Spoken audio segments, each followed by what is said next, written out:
gitu dengan Bapak mengenai bagaimana cara menangani kasus-kasus yang ada atau mengidentifikasi kasus-kasus yang sering muncul di sekolah gitu ya.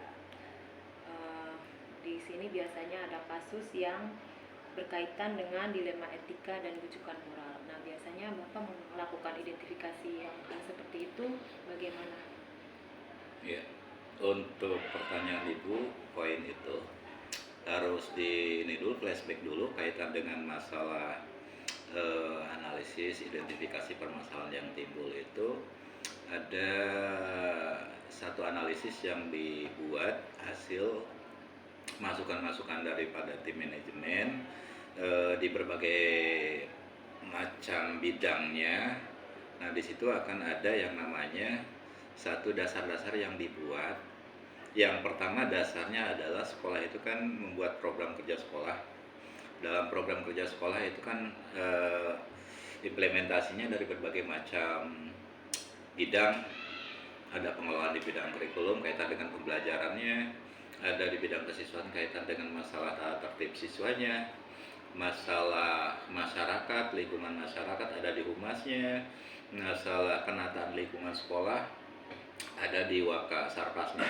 Nah, dari masing-masing bidang itu pastinya ketika menjalankan program kerja itu ada masalah-masalah yang akan timbul. Nah, masalah-masalah yang timbul itu diidentifikasi ataupun di data lingkup dan tingkatannya. Nah, dengan didata lingkup dan tingkatannya itu akan muncul beberapa masalah yang akan menjadi skala prioritas. Contohnya masalah kurikulum. Masalah kurikulum di sini misalkan bagaimana sekolah kondusif dan dinamis dalam melakukan aktivitas pembelajaran.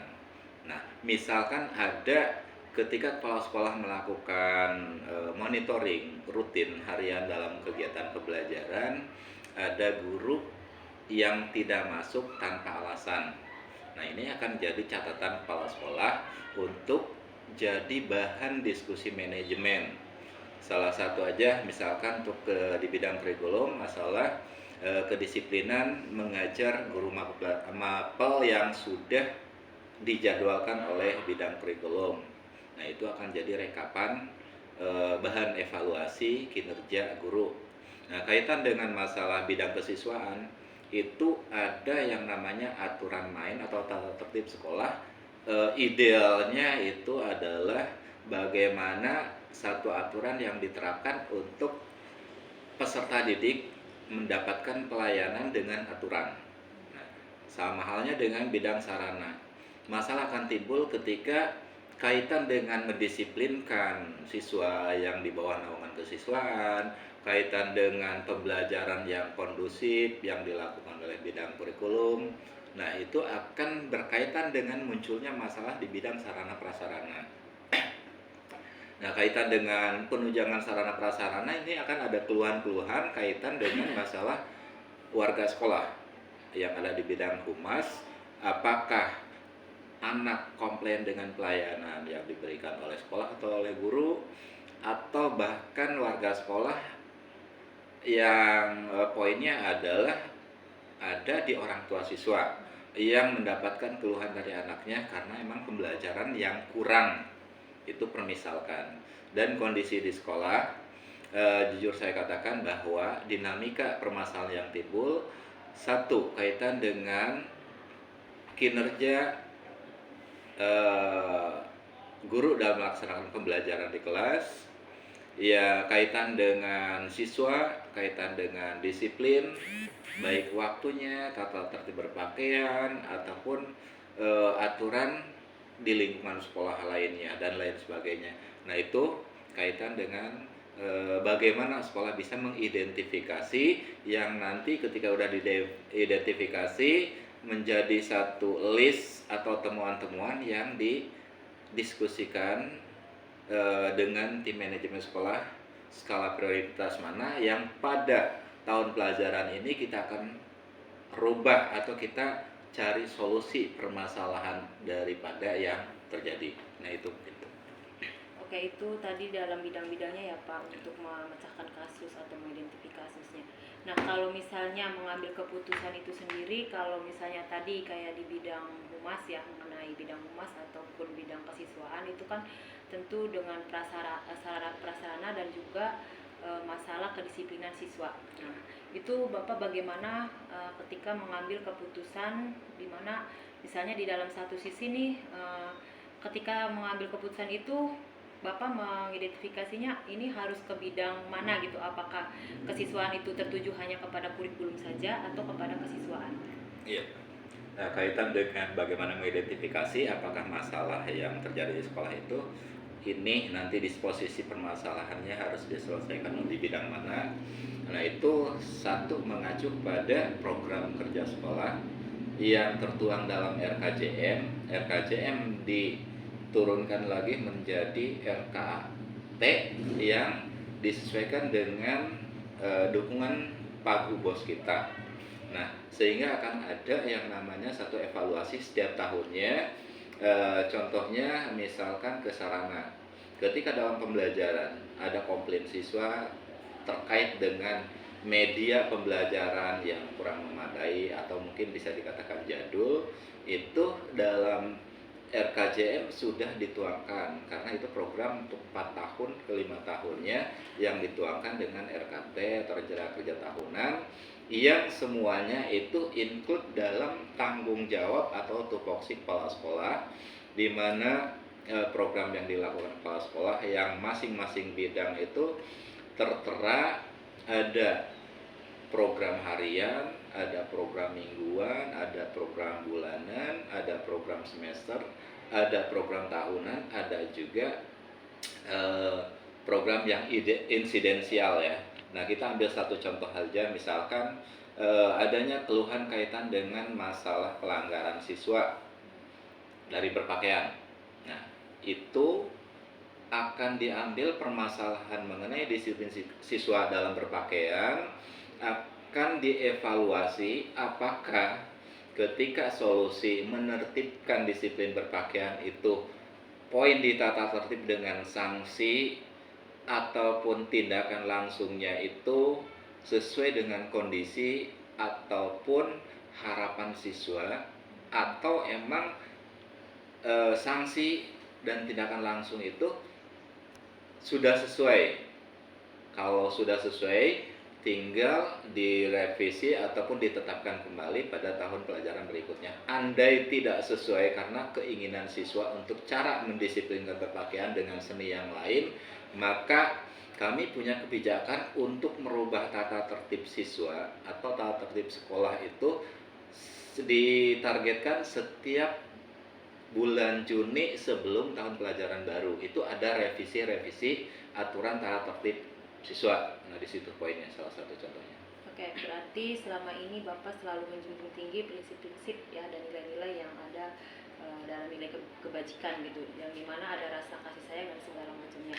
Nah ini Pak, biasanya tantangan apa gitu ketika Bapak menghadapi hal tersebut? Apakah tantangannya ada di pribadi atau memang dalam kelompok lingkungan sekolah? Nah, biasanya. Ya, tantangan untuk menghadapi masalah ya. Nah, ini memang secara nyata tantangan kita itu ada, menurut saya itu ada dua. Satu, tantangan kebijakan pemerintah. Kedua, implementasi dalam melaksanakan kebijakan. Dalam artian gini, dalam melaksanakan kebijakan atau implementasi kebijakan itu kadang terbentur pada kondisi karakter pegawai yang ada, dan tidak bisa disamakan karakter pegawai yang di SMK 1, SMK 2 dengan SMK Negeri 6 Pandeglang. Itu beda karakter karena wilayah beda, kondisinya juga beda, situasinya juga beda. Nah, sejauh ini yang saya lakukan ya mencoba menerapkan dengan berbagai seni sesuai dengan kebutuhan daripada solusi itu, Bu. Ya, contohnya cara menegur guru yang emang secara rekapitulasi kehadirannya yang kurang, atau bahkan saya bisa lakukan dengan secara langsung memberikan teguran kepada pegawai tersebut terkait dengan kinerja disiplinnya. Nah, itu yang bisa dilakukan. Oke. Berarti Bapak selama ini kebanyakan menegur secara langsung pada pegawai Bapak gitu ya Pak ya. Ya intinya menegur itu bukan langsung kepada bagaimana Bapak memberikan kedisiplinan atau hukuman misalnya, tapi lebih kepada menegur bagaimana supaya mungkin guru ini menyadari gitu apa yang harus dia lakukan. Nah, selanjutnya biasanya Bapak selama ini kalau misalnya menegur guru itu apa dilakukan sendiri atau ada bantuan dari manajemen yang lain? Iya, secara implementasi di SMK itu ada wakil kepala sekolah yang akan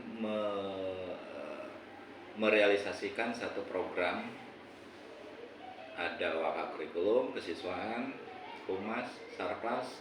Nah, itu ketika ada permasalahan yang namanya tim manajemen itu memutuskan apa masalah yang terjadi hasil daripada analisa, itu kepala sekolah bisa secara langsung atau turun langsung memberikan kebijakan atau teguran atau menyelesaikan masalah yang terjadi, atau bisa juga kepala sekolah mendisposisikan tanggung jawab untuk menyelesaikan masalah yang dihadapi sesuai dengan bidangnya.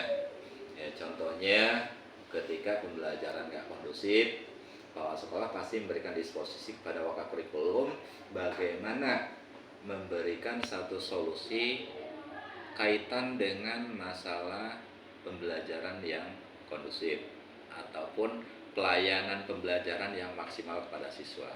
Nah, itu seperti itu. Oke, baik. Berarti selama ini memang sudah terprogram dan terarah ya Pak? Bisa langsung oleh kepala, bisa melalui manajemen bidang gitu ya. ya, karena memang ada bagian-bagian Ada tupoksinya. Baik, jadi untuk pertanyaan yang terakhir, apa yang biasanya Bapak ambil ketika ada kasus-kasus dilema etika ya, seperti kayak tadi misalnya teguran untuk guru, kemudian bagaimana mengambil keputusan ketika siswa bermasalah gitu. Jadi ketika itu Bapak mengambil keputusan yang seperti apa dan hikmahnya apa gitu Pak dari setiap kejadian tersebut? Setiap kebijakan atau keputusan yang diimplementasikan itu pasti ada beberapa sudut yang harus dipertimbangkan, karena tidak semua kebijakan itu akan menyentuh dengan pemahaman yang sama ya. Contohnya mengenai aturan tata tertib berpakaian bagi siswa yang ingin belajar untuk disiplin berpakaian, dia akan apresiasi kepada aturan itu. Tapi kalau terbentur kepada siswa yang emang niat ke sekolahnya tidak maksimal, hanya sekedar untuk sekolah tanpa aturan, pasti dia akan membenci dengan kebijakan itu. Sama halnya dengan pegawai. Ketika ada penerapan, ya maaf misalkan kaitan dengan masalah tata tertib berpakaian, bagi guru, bagi pegawai yang emang punya niat untuk disiplin, merasa itu adalah tanggung jawab, pasti dia apresiasi positif mengenai aturan atau kebijakan itu. Tapi kalau terbentur kepada pegawai yang mungkin sebelumnya dengan budaya yang penting ngajar, yang penting berpakaian tanpa ada aturan, ya mungkin secara pribadi dia tidak menyukai dengan kebijakan itu, dan itu terjadi di lingkungan manapun, baik di SMK 6 atau di SMK yang lain pun sama ya. Nah, daripada kebijakan-kebijakan yang diterapkan itu ya pasti ada dilematis juga, dalam artian kalau mengikuti kondisi lingkungan yang ada dan kebijakan itu menyesuaikan tanpa aturan dasar dari pemerintah, maka sampai kapanpun sekolah itu tidak akan merubah daripada kebijakan yang seharusnya dilaksanakan. Nah, itu poinnya. Baik Pak, untuk wawancara hari ini saya cukupkan sekian dan terima kasih atas ilmu yang Bapak sudah kasih ke saya gitu ya. Mudah-mudahan saya juga bisa menerapkan ini ketika nanti saya mengajar dan juga sebagai punya tanggung jawab sebagai wali kelas juga. Demikian wawancara ini Pak, terima Ya, kasih. ada satu lagi poin yang memang harus dicatat adalah berikan atau buat manfaat sebesar mungkin walaupun itu tantangannya berat. Ya, terlepas daripada suka tidak suka, fokus kepada manfaat apa yang bisa kita berikan. Nah, itu mungkin Bu ya. Ya, terima kasih Ya. Pak. Ya.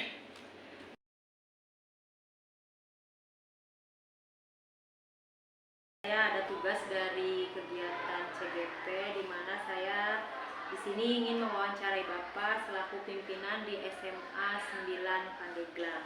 Dan di mana SMA 9 ini juga adalah SMA penggerak angkatan kedua ya Pak. Angkatan pertama, SMA penggerak angkatan pertama di daerah Kecamatan Sobang. Ya, jadi di sini saya ingin mengetahui bagaimana kepemimpinan Bapak selama ada di sini gitu ya Pak ya. Jadi biasanya dalam kepemimpinan itu kan ada masalah-masalah yang mungkin dihadapi. Nah, saya ingin bertanya, pernahkah Bapak menghadapi kasus dilema etika atau kasus di mana kedua belah pihak merasa sama-sama benar? Itu saja ya.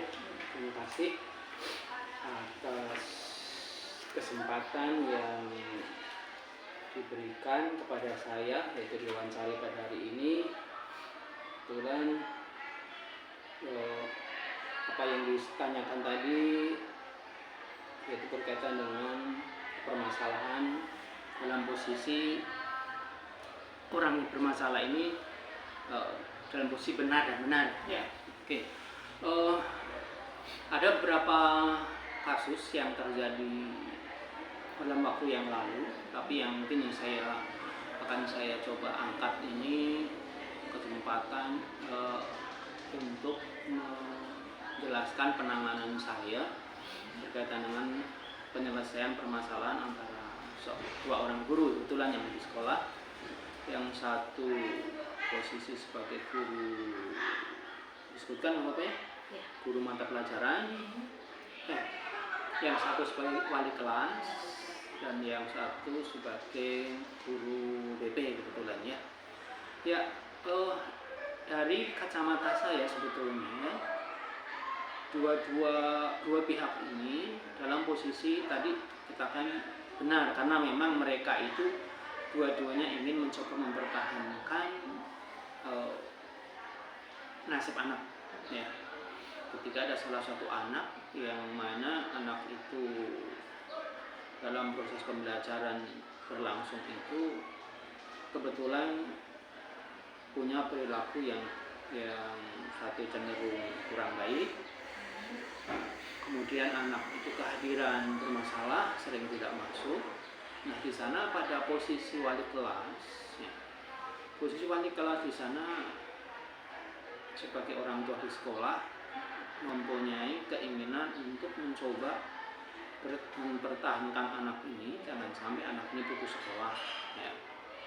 Walaupun posisi di sana banyak keluhan dari bapak ibu guru mata pelajaran tentunya, itu banyak yang mengeluh karena si anak ini tidak ada dalam mata pelajarannya. Kemudian guru BP ini kebetulan posisinya sebagai pengelola konseling ya, konseling anak. Nah, ini yang kebetulan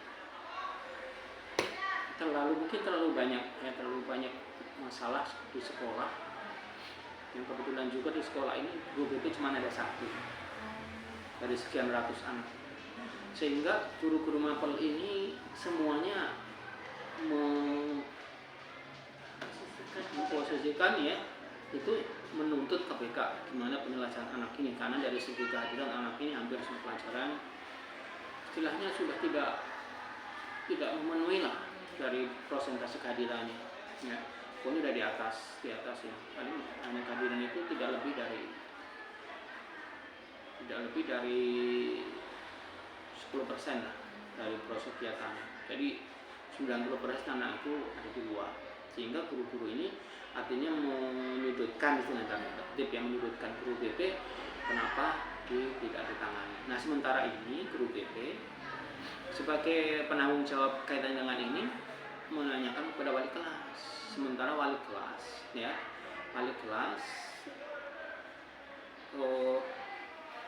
menurut pengakuan wali kelas ini, dia sudah melakukan pendekatan baik kepada anak yang bersangkutan maupun ke orang tua, ya. Tetapi ternyata ya mungkin ada hal yang mungkin di sana kurang komunikasi antara orang tua dengan sekolah ini, mungkin dari pihak wali kelasnya kurang terjalin dengan baik, ya, karena jarak anak ini jauh dari sekolah, kemudian orang tua dari anak ini termasuk ya dia tinggal dengan orang tua yang sudah sepuh, sehingga komunikasi sudah kurang, sehingga penanganan terhadap anak itu kurang, ya. Jadi perhatian ke anak itu kurang lah, sehingga ya dari pihak wali kelas sebetulnya sudah melakukan pendekatan kepada secara pribadi kepada anak. Mungkin ke orang tua, karena orang tua tadi seperti itu, akhirnya seperti biasa di kita ini dalam penanganan anak, kita ada beberapa prosedur yang ditempuh.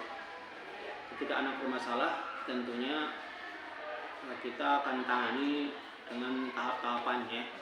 Jangan sampai kita dalam menghadapi masalah tahu-tahu anak tidak ada pandangan langsung dikeluarkan, tidak ada istilah dikeluarkan seperti itu. Jadi tahap pertama anak dipanggil dulu, ya, diberi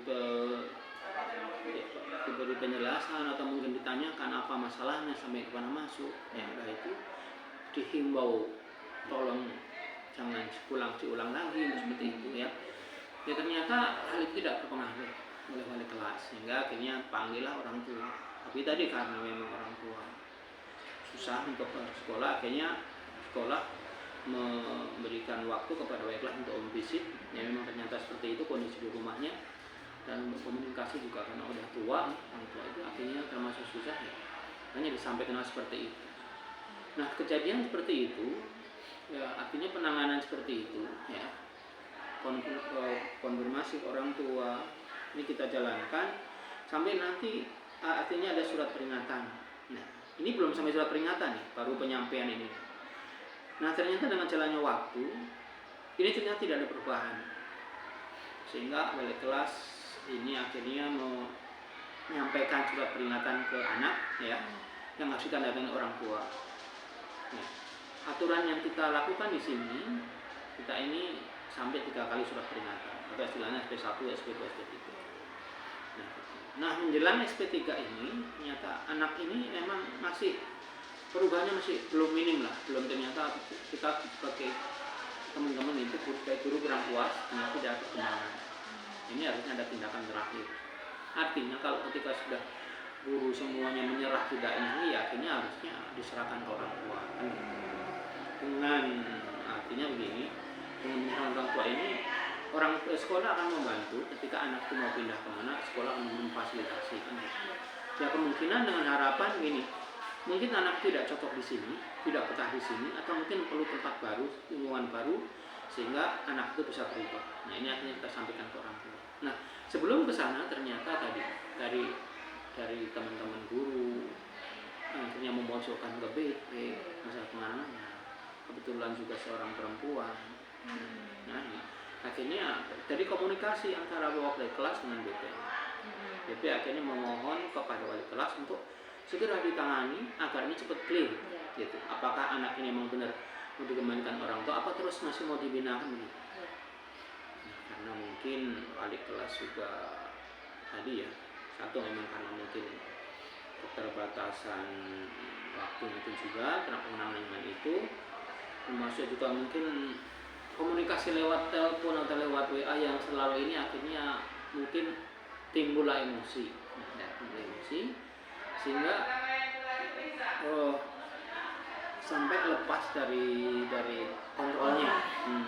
Sehingga dia pada kelas ini akhirnya istilahnya memarahi guru BP yang saat itu mau ke kelas. Ini proses kejadian itu di jalan kan, di jalan kelas ketika anak-anak melihat sini. Nah, hal ini seperti ini lah yang membuat guru BP tadi merasa tidak etis, tidak dihargai.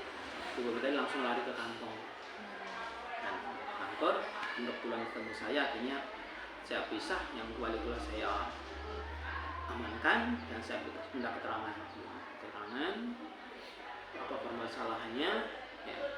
Nah itu tadi permasalahan seperti tadi, jadi katanya penanganan siswa, jadi dari pihak wali kelas merasa sudah menangani ya.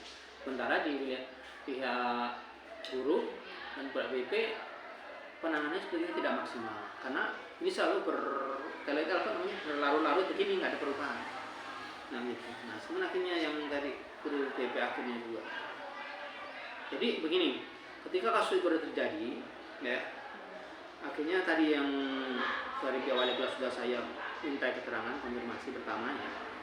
Baru hari berikutnya, karena pada hari itu satu tidak bisa langsung kita ketemukan, masih suasana masih belum sama-sama belum terkontrol ya, belum bisa mengendalikan diri. Akhirnya pada besok harinya baru saya minta klarifikasi oleh guru BP bagaimana kejadian tersebut. Ketika sudah ketemu, oh ternyata karena tadi wali kelas tidak menyampaikan bahwa kejadian itu di sana, tidak. Nah, saya tahu baru dari ini, dari guru BP tadi ternyata kejadian di situ, sehingga merasa tidak enak dan sehingga akhirnya karena seorang perempuan ya sampai tidak ini sampai menangis kan. Nah dari sinilah akhirnya saya tarik kesimpulan, oh permasalahannya di sini, ya, bahwa guru BP tidak merasa malu dan tidak enak ketika dia harus dikata-katai orang di depan anak-anak. Nah, ini yang permasalahan, dan saya kira ya itulah sebenarnya permasalahannya di situ. Ya. Sehingga setelah ketemu itu, secara pribadi saya panggil kembali yang guru wali kelasnya, ya. Seperti pembinaan, ya, diberikan pembinaan, alangkah baiknya kalau dalam penyelesaian masalah ini kita harus lihat tempat, lihat situasi seperti apa, kita harus lihat ya. Bukan kita tiap kali ya, punya permasalahan langsung kita ledakan di mana saja ya. Ingat kita ada seorang guru ya, yang apapun tindakan kita pasti akan dicontoh dilihat oleh siswa. Sehingga seperti itu yang perlu saya sampaikan, untuk jangan sampai sekali-kali lagi itu mengulangi hal seperti itu tadi kepada guru wali kelas ya. Artinya memarahi orang, marah di tempat umum pada seorang guru, bahkan termasuk kepada siswa kita sampaikan. Karena kan siswa sendiri tidak boleh kita marah-marah ya di depan siswa, apalagi sampai harus keluar kata-kata yang tidak ya. Biasa kan kadang-kadang di luar kontrol itu marah kepada anak karena anak selepasnya, lepas kontrol bisa apa saja bisa keluar kata-kata. Nah hal seperti itu yang saya tekankan, jangan sampai terjadi lagi. Jadi dari tahapan itu akhirnya saya temukan tahapan berikutnya, saya temukan antara tadi guru wali kelas ya, agar kejadian seperti ini, yang tadi intinya ini dari kacamata saya bahwa mereka dua-duanya sebetulnya tadi ingin menciptakan tujuan pembelajaran yang baik, yang lancar. Ya. Nah caranya tadi karena ada tadi mungkin ada sebagai manusia lepas kontrol karena mungkin permasalahan yang banyak ya dimanapun ya. Ya itu akhirnya kita sebagai manusia kadang-kadang tidak mengingkari bahwa bisa saja itu emosi terjadi ketika kita tidak, karena banyak permasalahan ya sehingga kita lepas kontrol. Nah seperti itu saya sampaikan kepada mereka, kepada dua belah pihak. Saya tidak membela salah satu pun ya, saya bela wali kelas karena dia memang betul sebagai orang tua di kelas mempertahankan anak ini dengan pendapat-pendapat yang saya lakukan, dan kepada guru BP pun sama ya. Saya juga tidak menyalahkan ini karena memang tujuan tugas dia begitu itu ya, mengatur, mencoba menangani permasalahan yang ada ya, berkaitan dengan termasuk kehadiran anak ya, ini sangat-sangat penting. Makanya dalam posisi ini kita akhirnya mencoba ingin mencoba mendamaikan mereka, artinya ya bahwa semuanya dengan baik, tapi tadi yang namanya kontrol emosi kita harus bisa mengatur. Dan terus apabila kita harus koreksi diri semua, ya, baik wali kelas, apakah sejauh ini sudah maksimal yang dilakukan, termasuk di pihak itu sendiri, ya. Ini akhirnya itulah akhirnya timbul yang tadinya memang pertama semuanya pengen menang sendiri kan, biasa orang kan. Tapi ketika sudah kita jelaskan ini akhirnya timbul bahwa mereka sudah mengakui semuanya dua-duanya merasa salah, ya.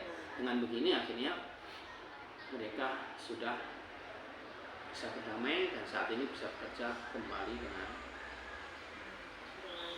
baik, ya, dengan baik, ya. Oke Pak, mungkin ini pertanyaan yang terakhir ya. Dari tadi sudah saya temukan bahwa ada langkah-langkah, ada segala macam diskusi dan yang lainnya. Nah, biasanya selain Bapak sendiri yang menangani kasus tersebut, apakah ada ketika ada kasus lain yang memerlukan bidang lain, misalnya kayak mungkin di sini ada sarpas, ada humas, ada apa Bapak selalu bekerja sama dengan mereka atau itu ditangani oleh Bapak sendiri? Oh iya, begini. Jadi berkaitan dengan penanganan masalah, ya, kita selalu melihat permasalahan ini dalam berbagai sudut.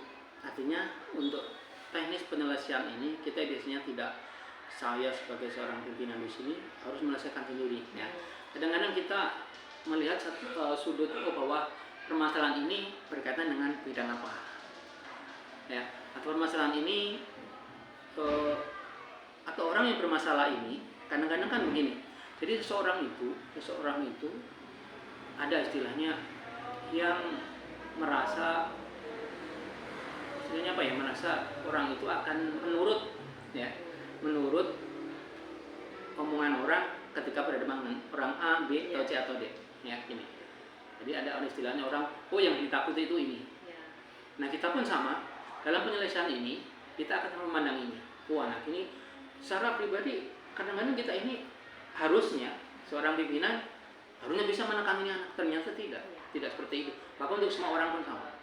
Ada orang yang disegani, ada orang ditakuti, ada orang yang mungkin biasa menganggap biasa saja, walaupun mungkin orang itu ya dianggap sebetulnya seorang pejabat publik, bagi seseorang nggak akan seperti itu, ya, karena ada mungkin faktor-faktor yang dalam diri seorang itu yang bisa membuat seorang itu takluk pada seorang. Nah, itu pun hal seperti itu tetap kita lakukan, ya, ketika ada permasalahan apapun. Ini orangnya dekatnya sama siapa, orang ini bisa dikendalikan oleh siapa, ini kita asalkan tidak seperti itu sana. Artinya dengan seperti itu kita akan mempermudah dalam penyelesaian masalah. Tidak selalu harus pekerjaan atau masalah itu diselesaikan oleh pimpinan sendiri. Jadi intinya ada kerjasama ya, berbagai bidang dimanapun. Baik Pak, wawancara hari ini mungkin dicukupkan, nanti bisa disambung lagi dengan kasus-kasus yang lain. Dan ini terima kasih sekali Bapak sudah mau memberi kesempatan kepada saya untuk berbagi, ya, artinya berbagi pengalaman gitu. Mudah-mudahan nanti ketika saya menjadi seorang pemimpin, saya bisa mengambil daripada kejadian-kejadian yang mungkin sudah Bapak ceritakan.